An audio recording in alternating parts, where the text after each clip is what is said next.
Hi guys, ഞങ്ങൾ ചെറിയ ടൂറിലാണ്. നിങ്ങളും കൂടെ പോരുക. ഞങ്ങൾ തിരുനക്കര അമ്പലത്തിൻ്റെ അവിടെ നിന്ന് വണ്ടി സ്റ്റാർട്ട് ചെയ്തു.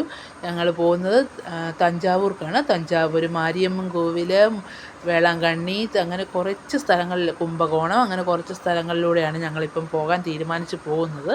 ഞങ്ങൾ ആദ്യം മുണ്ടക്കയം ചെന്നു. മുണ്ടക്കയത്തൊരു ചെറിയ ഹോട്ടലിൽ നിർത്തി, ബെന്നിച്ചായൻ്റെ ഹോട്ടലിൽ നിർത്തി. അവിടുന്ന് ഞങ്ങൾ ഫുഡൊക്കെ കഴിച്ചു. ഫുഡൊക്കെ കഴിച്ചിട്ട് പതുക്കെ ഞങ്ങൾ തിരിച്ച് പോകാനായിട്ടുള്ള തയ്യാറെടുപ്പിലാണ്. ഞങ്ങൾ നേരെ തന്നെ തഞ്ചാവൂർക്കാണ് പോകുന്നത്.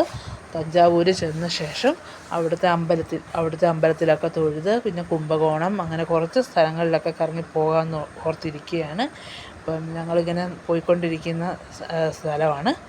തഞ്ചാവൂർ ചെന്ന ശേഷം, തഞ്ചാവൂർ ഏറ്റവും വലിയൊരു അമ്പലമാണ്, പെരിയ തൃക്കോവിൽ എന്നറിയപ്പെടും. സച്ചിദാനന്ദ കോവിൽ എന്നും തഞ്ചാവൂരിലെ ഏറ്റവും വലിയ അമ്പലം. ഒറ്റക്കല്ല് ശില്പങ്ങളൊക്കെ തീർത്ത അമ്പലമാണ്.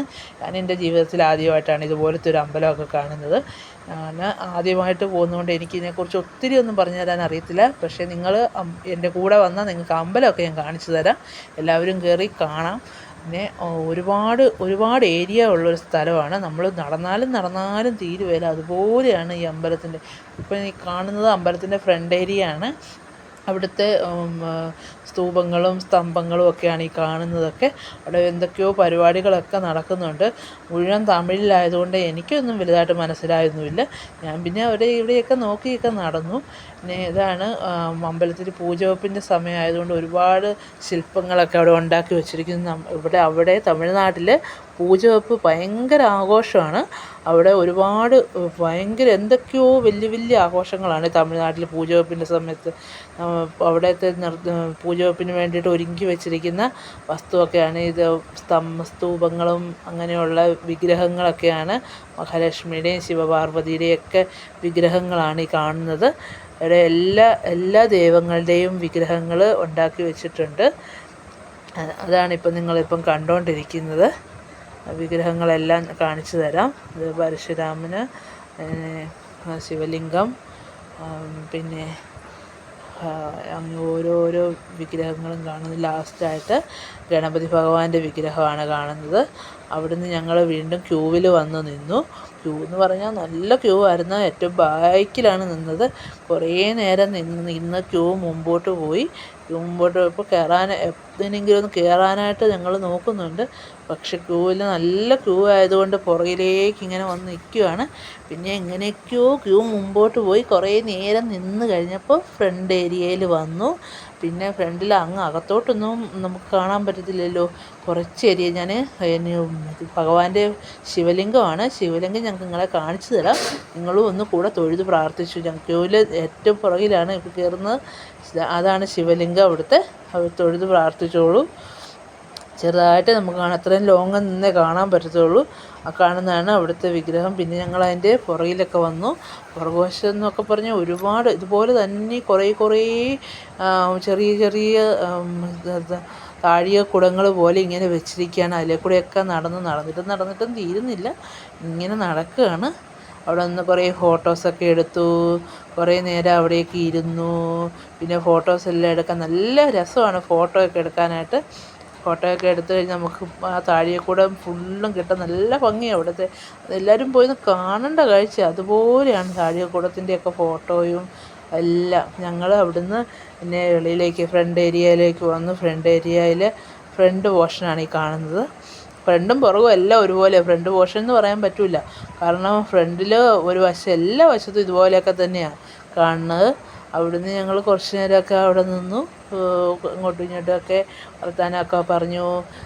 പിന്നെ അവിടുന്ന് കുറച്ച് നേരം കഴിഞ്ഞപ്പോൾ ഞങ്ങൾ പതുക്കെ വെളിയിലേക്ക് ഇറങ്ങി. ഞങ്ങൾ റൂം എടുത്തിട്ടുണ്ടായിരുന്നു. അങ്ങോട്ട് പോയി റൂമിൽ കിടന്നുറങ്ങി. പിന്നെ കുറേ നേരം കഴിഞ്ഞ് പിറ്റേ ദിവസം രാവിലെ ഞങ്ങൾ അടുത്ത മാരിയമ്മൻ കോവിലിലേക്ക് പോകാനായിട്ടുള്ള തയ്യാറെടുപ്പൊക്കെ ആയിരുന്നു.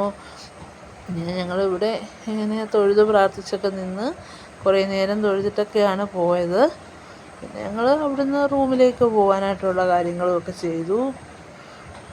പിന്നെ ഇവിടെയൊക്കെ കണ്ടോ, സ്റ്റെപ്പൊക്കെ കയറുന്ന ഭാഗങ്ങളൊക്കെ കണ്ടോ. ഇതിൻ്റെ ഫ്രണ്ടിൽ ഇത് ബാക്ക് വശവും കൂടിയാണ് കേട്ടോ. ബാക്ക് വശവും എല്ലാം 4 വശവും ഇതുപോലെ ആയതുകൊണ്ട് 4 വശവും കയറി വന്നതായിരുന്നു. ഞങ്ങൾ പിറ്റേ ദിവസം വന്നു മാരിയമ്മൻ കോവിലിൽ വന്നു. മാരിയമ്മൻ കോവിലിൽ നെയ്വിളക്ക് കത്തിക്കുന്നുണ്ടായിരുന്നു. അവിടെ പോയി ഇതാണ് മാരിയമ്മൻ കോവിൽ. അതും ഇതുപോലെ തന്നെ വലിയൊരു കോവിലാണ്. അവിടെ ഞാൻ ഈ സിനിമയിലൊക്കെ കേട്ടിട്ടുള്ളൂ മാരിയമ്മൻ കോവിൽ നിന്ന്, ആദ്യമായിട്ടാണ് ഇതും കാണുന്നത്. അവിടെ വന്നു. അവിടെ ഒരുപാട് ഏരിയയൊക്കെ ഉണ്ട്. നമുക്ക് അവരും എല്ലാം തമിഴിലല്ലേ പറയുന്നത്, നമുക്കൊന്നും മനസ്സിലാകത്തില്ല. പിന്നെ അവിടുത്തെ കുളമാണ്, മാരിയമ്മൻ കോവിലിൻ്റെ വാതിൽക്കൽ തന്നെ ഉള്ളൊരു കുളമാണ്. തമിഴ്നാട്ടിൽ വെള്ളമില്ല എന്ന് പറയും. പക്ഷെ ഞങ്ങൾ ചെന്നപ്പോൾ എല്ലായിടത്തും ഇഷ്ടംമാതിരി വെള്ളമായിരുന്നു. അവിടുന്ന് ഞങ്ങൾ പിന്നെ മാരിയമ്മൻ കോവിലിൽ നിന്ന് ഇറങ്ങി പിന്നെ ഇത് വേറൊരു അഗസ്ത്യമുനിയുടെ ഒരു അമ്പലമാണ്, അവിടെ വന്നു. അവിടുന്ന് പിന്നെ ഞങ്ങൾ ഓരോടെയൊക്കെ ഒരുപാട് 7 അമ്പലമുണ്ട്. 7 അമ്പലത്തിലും വന്നു. ഒരു അഗസ്ത്യമുനിയുടെ അമ്പലത്തിലാണ് ഇപ്പോൾ വന്ന് കയറിക്കൊണ്ടിരിക്കുന്നത്. അവിടെ പിന്നെ ഇത് കാണുന്നത് കാശി വിശ്വനാഥ ക്ഷേത്രമാണ്. തമിഴ്നാട്ടിൽ തന്നെയുള്ള അവിടെ കാശി വിശ്വനാഥ ക്ഷേത്രത്തിൻ്റെ ഫ്രണ്ട് ഏരിയയാണ്. അവിടെ ഇപ്പം ഞങ്ങൾ തൊഴാൻ കയറി. അതിൽ നിന്ന് ഇറങ്ങിക്കഴിഞ്ഞാണ് ഞങ്ങൾ അഗസ്ത്യമുനിയുടെ അമ്പലത്തിൽ പോയത്. അവിടെ നാടിയൊക്കെ നോക്കി പറയുന്ന ഒരു അമ്പലമാണ്. അതാണിത്. അവിടെ നമ്മൾ അതും ഇതുപോലെ ഇത്രയും വലിയ അമ്പലമൊക്കെ ഞാൻ ആദ്യമായിട്ടാണ് കാണുന്നത്. അവിടെ ചെന്ന് കഴിഞ്ഞാൽ നാടി നോക്കി നമ്മുടെ ഭാവി ഭൂതം എല്ലാ കാര്യങ്ങളും പറയും. അവിടെയും പക്ഷേ ഭയങ്കര റേറ്റിങ്ങാണ്. മലയാളികളെ കാണുമ്പോൾ തന്നെ അവർ നല്ല റേറ്റ് കൂട്ടി പറയും. 1500 രൂപ ഉണ്ട്. പലരും നമ്മളെ കാണുമ്പോൾ നമ്മുടെ അടുത്തോട്ട് വരും ഒരു റേറ്റ് പറയാനായിട്ട്. അവിടെ നിന്ന് കുറേ ഫോട്ടോയൊക്കെ എടുത്തു. അവിടുന്ന് ഞങ്ങൾ അടുത്ത അമ്പലത്തിലേക്ക് പോയി. ഇത് കോവിലിൻ്റെ ഫ്രണ്ട് ഏരിയയാണ്. അവിടെ നിന്നും കുറേ ഫോട്ടോയൊക്കെ എടുത്ത് ഇവിടുത്തെ അമ്പലത്തിൻ്റെ പ്രത്യേകത എന്ന് പറഞ്ഞാൽ 4 വശം ഇതുപോലെ തന്നെ, ഒരു വശത്ത് മാത്രമല്ല 4 വശവും ഒരേപോലെയാണ്. ഏതിലേ കൂടെയാണ് കയറിയത് ഏതിലേ കൂടെ ഇറങ്ങുന്നതെന്ന് ഒരു പിടുത്തവുമില്ല. പിന്നെ അങ്ങ് നടക്കുക, ഏതെങ്കിലുമൊക്കെ വഴി വരും എന്നുള്ള ഉറപ്പിൽ നമ്മളിങ്ങനെ പോയിക്കൊണ്ടേയിരുന്നു. ഇതിപ്പം കാശി വിശ്വനാഥ ക്ഷേത്രത്തിൻ്റെ ഫ്രണ്ട് ഏരിയയാണ്. അവിടെയും 2 വശവും സ്തൂപങ്ങൾ. ഇത് കാണുന്നത് നാഡീ ചികിത്സയൊക്കെ നാഡികളൊക്കെ നോക്കി പറയുന്ന ഒരു അമ്പലമാണ്. ഇവിടെ ദേവസ്വത്തിൻ്റെ ഒരു ഇതുണ്ട്. അവിടെ ആണ് 1500 രൂപ എന്നൊക്കെ പറയുന്നത്. വെളിയിൽ നിന്നുള്ള ആൾക്കാരൊക്കെ ഭയങ്കര ചാർജാണ് പറയുന്നത്. ഇവിടെ വന്നും ഞങ്ങൾ കുറച്ച് നേരമൊക്കെ ഇവിടെ നിന്നു, ഫോട്ടോയൊക്കെ എടുത്തു. ഞങ്ങളെന്നാൽ പോയി നോക്കാമെന്നൊക്കെ ഓർത്ത് പോയി. പക്ഷെ അവർ ഫുള്ളും തമിഴാണ് പറയുന്നത്, നമുക്ക് എന്തെങ്കിലും മനസ്സിലാവും. പിന്നെ ഒരു മലയാളം പറയുന്ന ആളുണ്ട്, പറഞ്ഞു തരാമെന്നൊക്കെ പറഞ്ഞു. പക്ഷെ അയാൾ പറയുന്നത് നമുക്കൊന്നും മനസ്സിലാകുന്നില്ല. 3000 രൂപ കൊടുത്താൽ ഭാവി ഭൂതം എല്ലാ കാര്യങ്ങളും പറയുമെന്നാണ് പറയുന്നത്. ഇത്രയും നാളും അനുഭവിച്ച കാര്യങ്ങളും പറയും. പിന്നെ തെളിഞ്ഞു കഴിഞ്ഞാൽ ബാക്കിയും പറയാവും എന്നൊക്കെ പറയുന്നുണ്ടായിരുന്നു. അതൊക്കെ ഞങ്ങളിങ്ങനെ കേട്ടു. ഞങ്ങൾ നോക്കണ്ട എന്ന് പറഞ്ഞു. കാരണം പിന്നെ ഞങ്ങൾ അവിടെ നിന്ന് ഇറങ്ങിയപ്പോൾ ഒരു കുഞ്ഞും അമ്മയും കൂടെ അവിടെ വന്നിരുന്നു. അപ്പോൾ ഞങ്ങൾ അവർക്കും കരിക്കൊക്കെ മേടിച്ചു കൊടുത്തു. ഞങ്ങളത് നേരെ വേളാങ്കണ്ണിക്ക് വന്നു. വേളാങ്കണ്ണി പള്ളിയാണിത്. അവിടെ വന്നപ്പോൾ കുറച്ച് നേരം പള്ളിയിൽ, അവിടെ താഴത്തെ ഒരു പള്ളിയുണ്ട്, താഴത്തെ അടച്ചിട്ടിരിക്കുകയാണ്. മേളിൽ കയറി അവിടുന്ന് കടൽ തീരത്ത് ഞങ്ങൾ വന്നു. കുറേ നേരം കടൽ തീരത്തൊക്കെ നിന്ന് അവിടെയും പറ്റി. കടൽ തീരത്തൊക്കെ വന്നു കഴിഞ്ഞ് തിരിച്ചു പോയപ്പം വഴി തെറ്റി. ഇതിലേ കൂടെ എല്ലാം കുറേ നേരം ഞങ്ങളെ കറക്കി. പിന്നെ എങ്ങനെയൊക്കെയോ ഞങ്ങളെടുത്ത റൂമിൻ്റെ അവിടെ കുറേ നേരം നടന്ന് പോയി ഒക്കെ ചെന്നു. ഞങ്ങളെന്നിട്ട് ഇങ്ങനെ വഴി തെറ്റി അതിലേ കൂടെ എല്ലാം നടക്കുക. ഏത് വഴിയാണെന്നറിയത്തില്ല. പിന്നെ രണ്ടുകൂടെയൊക്കെ അറിയാവുന്ന ഭാഷയിലൊക്കെ ചോദിച്ചു. അപ്പോൾ അവിടെ പൂജവെപ്പിൻ്റെ ചെറിയൊരു ആചാരം ചെണ്ടമേളമൊക്കെ നടക്കുന്നുണ്ടായിരുന്നു. അവിടെ പോയി നിന്ന് കുറച്ച് നേരം ചെണ്ടമേളമൊക്കെ കേട്ടു. അവർ ഭയങ്കര ആഘോഷം അവിടെ പൂജവെപ്പിൻ്റെ അതിൻ്റെ ചെണ്ടമേളം. ഒരു ടാക്സിക്കാരെ ഒരുക്കിയ ചെണ്ടമേളമാണ്. അവർ ഭയങ്കരമായിട്ട് ചെണ്ടമേളമൊക്കെ കൊട്ടുന്നുണ്ട്. പിന്നെ അവിടുത്തെ ഒരു പ്രത്യേകത, അവിടെ മീനൊക്കെ വറുത്ത് വെച്ചിരിക്കുക. നമ്മളങ്ങോട്ട് ചെന്നാൽ ഏത് മീനാന്ന് പറഞ്ഞാൽ മതി, അന്നേരം തന്നെ അവരെല്ലാം എടുത്ത് റെഡിയാക്കി വെച്ചിരിക്കുക. മീൻ അന്നേരം വറുത്ത് ഇങ്ങനെ വെച്ചിരിക്കുകയാണ്. അല്ല നമുക്ക് വേറെ സ്പെഷ്യൽ മീൻ വേണമെങ്കിൽ വെട്ടി അവർ എല്ലാം പുരട്ടി വെച്ചിരിക്കുക. നമ്മൾ പറയുമ്പോൾ തന്നെ അവരെടുത്ത് വറുത്ത് ഇങ്ങോട്ട് തരും. അതാണ് ഈ മീൻ വറുത്തിങ്ങനെ കൂട്ടി വെച്ചിരിക്കുകയാണ്. കണ്ടോ, മീൻ വറുത്ത് വെച്ചിരിക്കുന്നത്. നമുക്ക് ഏതാ വേണ്ടതെന്ന് പറഞ്ഞാൽ അന്നേരം തന്നെ അവരതെടുത്ത് തരാനായിട്ടെല്ലാം റെഡിയാക്കി. അങ്ങനെ ഞങ്ങൾ അവിടുന്ന് മീനൊന്നും കൂട്ടിയില്ല. അവിടുന്ന് ഫുഡൊക്കെ കഴിച്ച് ഞങ്ങൾ വെളിയിലിറങ്ങി. ചെണ്ടമേളം നടക്കുന്നിടത്ത് ഞങ്ങൾ തിരിച്ചു വന്നപ്പം അവിടെ കുറച്ച് ഡാൻസ് ടീച്ചേഴ്സൊക്കെ ഉണ്ടായിരുന്നു.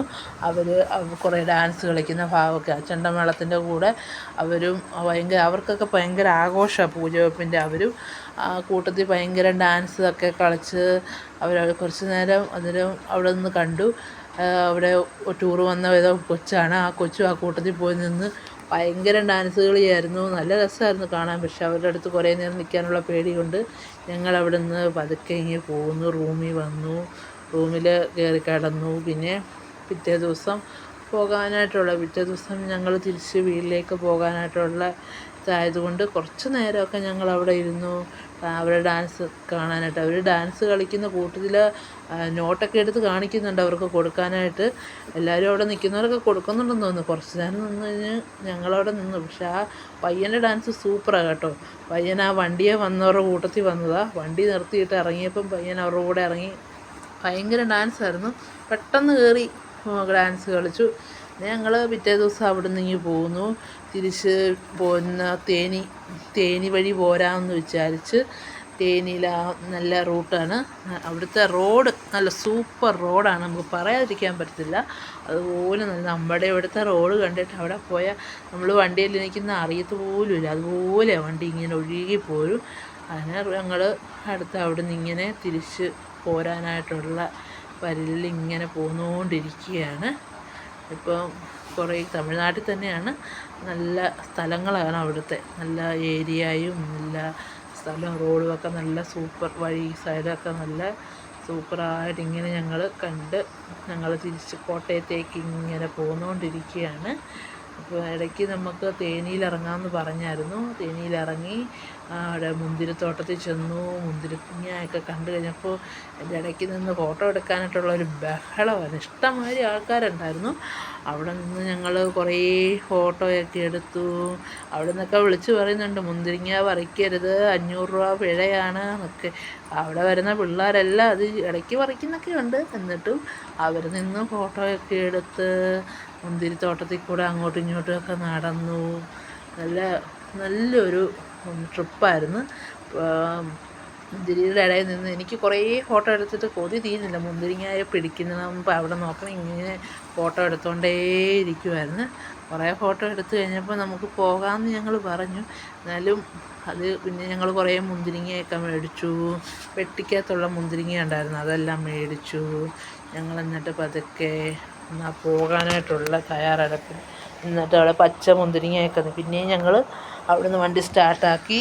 ഞങ്ങൾ പതുക്കെ ഇങ്ങ് കയറി. തേയിലത്തോട്ടമാണ്. തേയിലത്തോട്ടത്തിൻ്റെയൊക്കെ ഇടയിൽ കൂടെ ഞങ്ങളിങ്ങനെ വന്നു. തേയിലത്തോട്ടത്തിൽ കൂടെ ഇങ്ങനെ പോരുവാണ്. വണ്ടി ഗ്ലാസ് ഇട്ടിരിക്കുന്നതുകൊണ്ട് കറക്റ്റായിട്ടും തേയിലത്തോട്ടം നമുക്ക് അടുത്ത് കാണത്തില്ല. വണ്ടിക്കകത്തിരുന്ന് വീഡിയോ എടുത്തപ്പം ഗ്ലാസ് ഇങ്ങനെ കാണും. പിന്നെ നമ്മുടെ 2 സൈഡ് നല്ല കൊക്കയൊക്കെ ഉണ്ട്. കുറേ കുരങ്ങന്മാരൊക്കെ ഇരിപ്പുണ്ട്.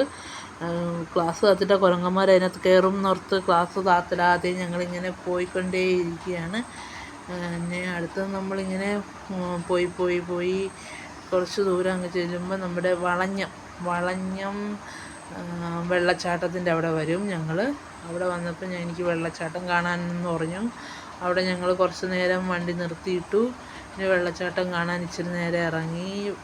അവിടെയും കുറച്ച് നേരമൊക്കെ നിന്നു. ഇപ്പം ഞങ്ങൾ വെള്ളച്ചാട്ടത്തിന് അങ്ങോട്ട് പോയിക്കൊണ്ടിരിക്കുന്ന സ്ഥലമാണ്. അവിടുത്തെ മലകളും ഇതൊക്കെ. ഇത് ഇടുക്കിയിലെ തേയിലത്തോട്ടമാണ്. ഉയരം കൂടുന്തോറും ചായക്ക് കടുപ്പം കൂടും എന്ന് പറയുന്നത് പോലെ നല്ല ഉയരത്തിലുള്ള തേയിലത്തോട്ടങ്ങൾ കണ്ട് ഞങ്ങളിങ്ങനെ അതിലും വഴി തിരിച്ച് ഞങ്ങൾ പതുക്കെ കോട്ടയത്തേക്ക് വന്നുകൊണ്ടിരിക്കുകയാണ്.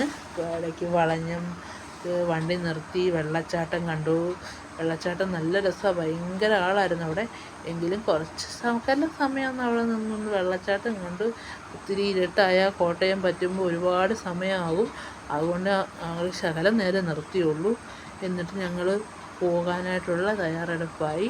ഞങ്ങൾ പതുക്കെ വണ്ടി സ്റ്റാർട്ടാക്കി പതുക്കെ പോന്നു. ഞങ്ങൾ തിരിച്ചു പോരുവാണ്. തിരിച്ച് കോട്ടയത്തേക്കുള്ള യാത്ര പതുക്കെ കോട്ടയത്തേക്ക് പോന്നുകൊണ്ടിരിക്കുന്നു.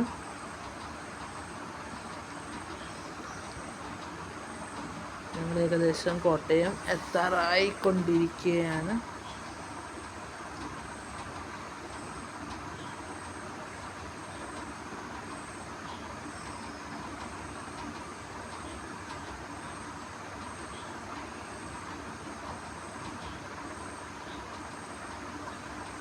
നിങ്ങളെല്ലാവരും വീഡിയോ കണ്ടെങ്കിൽ നിങ്ങൾക്ക് താല്പര്യപ്പെട്ടെങ്കിൽ നിങ്ങൾ സബ്സ്ക്രൈബ് ചെയ്യണം, ബെല്ലൈക്കൻ ക്ലിക്ക് ചെയ്യണം.